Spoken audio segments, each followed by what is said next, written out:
Hey guys, how's it going? So this is the Llano V12 Ultra. This is brand new for 2025, and I did cover Llano's previous laptop cooler, and this one is very much improved. They added one defining feature, which is software control, and I'll get into that. But I do want to mention that this video is sponsored by Llano, but thankfully, a lot of this is just based off of analysis and testing, and I'm going to try my hardest not to make this sound too pitchy.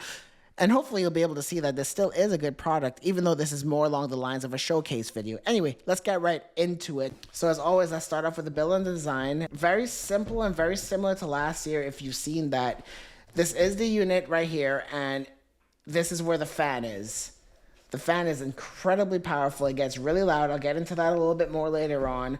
In the front, you have like this foam material, and it's a soft memory foam material, which is really nice. It does a good job of sealing in the laptop because you want all the airflow to be controlled from this laptop cooler itself without much of the air coming out of the fan to be leaking. And also, the better that the seal is, the quieter the laptop cooler is once a laptop seals this area. It is removable, but you should absolutely keep it on. And also on the front, you have these two little pegs here that can help keep your laptop secured, but I found that this foam material is fairly grippy on its own, and I have not needed to use that, but it is here if you need it. Also, you have your power button, and let me just get it plugged in, just so you can get an idea of what it looks like. So you press and hold it to power it on, and it does have RGB control. What I do really like is the fans can be adjusted by this rocker. It just makes it much easier to use.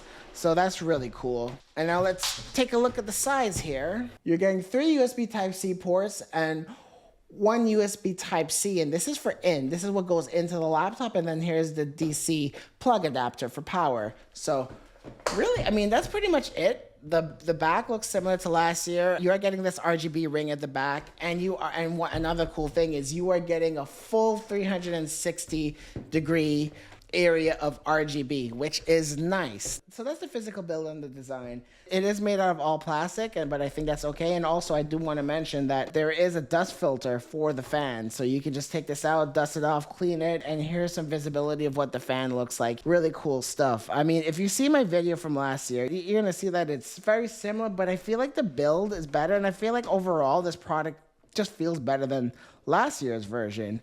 So why do you need a laptop cooler? Not everybody does. I don't think this is for everyone, but if you live in a warmer environment like I do here in South Florida, or you have an older gaming laptop where your laptop is thermally challenged, you will get better temps out of this. Even the 2025 laptops that I tested, I did see a lot better temps. A lot of people are concerned about their laptops overheating and it may not last as long, and especially if you have a Razer laptop, people are always concerned about the battery bloat, but those seem to be older Razer laptops, but I'm digressing too much. If the temperature of your CPU is always in the mid to high 90s, or if your GPU is in the mid to low 80s, then this could be a good option for you. And I'm pretty sure that covers just about every single gaming laptop out there. Not only can this theoretically preserve the lifespan of your laptop, you might get some better frames, and also you'll just get better cooling throughout, depending on your laptop. I do want to mention that it will not work on every single laptop. Like, this is the ROG Z-Flow Z13. Obviously, this is more of a tablet style of laptop. You're not going to get any benefit from this laptop cooler. And also, if you have a MacBook and also the Surface laptop, ooh, I need to clean this. I apologize. But anyway, MacBooks and some other laptops don't have any ventilation at the back.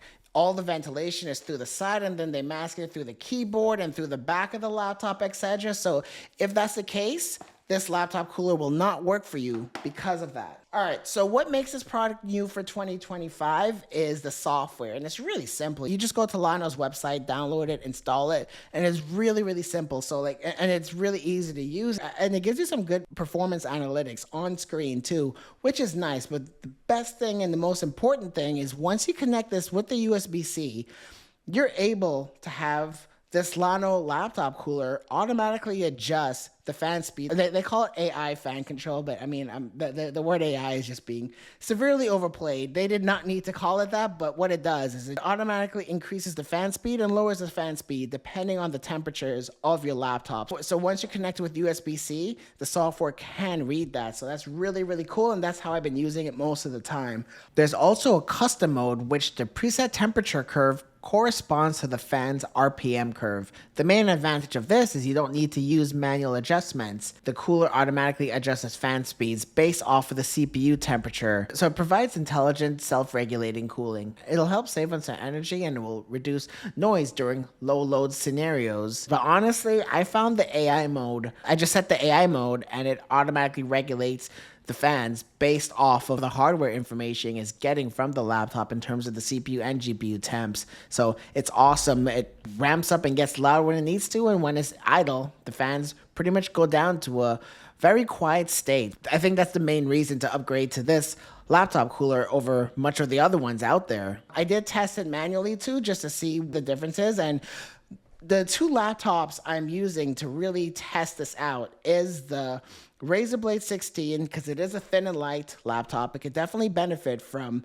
a laptop cooler, and also the Legion 5 2025 model. And if you saw the review on that one, my CPU temps were pretty much all the way up. I was in thermal throttle territory with the CPU, which is around 99 degrees Celsius. And on the GPU side, I was getting up to the mid 80s. So the first thing I did was tested that laptop, and man, speeds improved tremendously to where I did not have any concerns about temperatures anymore. So I did more of a deeper test as well too. So I tested it at 6 different speeds just to see what I would get in terms of the temperatures, and this was on the Razer Blade 16. I should also mention that it's a little bit cooler here in South Florida now. It's around like 50 degrees Fahrenheit, which for us is considered cold territory. I'm just mentioning that because if this was summertime, these temps would have been higher. And if you're in a warmer location, you might not be getting these temps from your Razer Blade 16 2025 model. So anyway, with no laptop cooler, I got 85 degrees Celsius on the CPU, and on the GPU, I got 80 degrees. First, I tested it at 300 RPM, which is the lowest setting, and that brought me down to 84 degrees Celsius on the CPU and 78 degrees Celsius on the GPU. So minor improvements, only 1 degree on the CPU and 2 degrees on the GPU, but still an improvement is an improvement. 600 RPM, it brought it down to 81 degrees Celsius on the CPU, and on the GPU, it brought it down to 75, which is even more of an improvement. So now we get up to 1000 RPM, and this is when things start to get a bit loud. The CPU went down to 78.3 degrees Celsius, and the GPU went down to 73. We started off at the mid 80s on the CPU and 80 on the GPU, so 5-degree difference is actually substantial. That can mean the difference between thermal throttling and not. So really good stuff. And 1500 RPM, we're down to 77 degrees Celsius on the CPU and 70 degrees on the GPU. 2000 RPM, now things are starting to sound like a plane is taking off. You're getting 76 degrees on the CPU, and on the GPU side, you're down to 70 degrees. So you're definitely starting to see more diminishing returns here. And at 2800 RPM, 74 degrees on the CPU and 68 degrees on the GPU. And I do want to point out that those were the results that I got on the Razer Blade 16. Every laptop is different. With some laptops, you might get better scores than this, or some laptops, you might get worse scores than this. It just depends on how the internals were designed on each particular laptop. And even though you are getting better speeds, we do need to talk about noise. When you're between like 300 RPM to like 600 RPM, I think it sounds adequate. I would say that most gaming laptops, the internal fans themselves are going to be louder than what this llano laptop cooler's fans are able to reproduce, so you won't really notice that. So I think 600 RPM is the sweet spot. 1000 RPM, it goes up to 38 decibels, and you're able to start hearing that. At 1500 RPM, it gets really, really loud. It's over 40, and then by the time you get up to 2800 RPM, it is just insanely loud and incredibly distracting. So unless you have the best noise canceling headphones that you're going to be gaming with, I wouldn't recommend gaming at anything really past 1500 RPM. But you know what? To each their own. And the cool thing is, no pun intended, was when I took the laptop off of the cooler after a gaming session, this Razer Blade 16 still remained very cool to the touch. Didn't get warm even after gaming and testing for over an hour, so that's really good. Just based off of that, I feel like this laptop cooler will do a decent job in preserving the life cycle of your laptop. So, yeah, I don't know where to take this video from here. If you are in the need for a laptop cooler, I mean, I haven't really checked that much of them, but I think this is a good one, and I'm hoping that llano will give me some discount codes for you to help you out a little bit in your purchase if you are interested in this. And these are going to be links that llano provided to me, and I'm not going to be collecting any commission based off of you clicking, but I hope I'm able to help you guys out with that. But yeah, if I missed anything, leave a comment. If you want to see more of my videos, subscribe, and I'll see you guys in the next one. Thank you guys. Bye.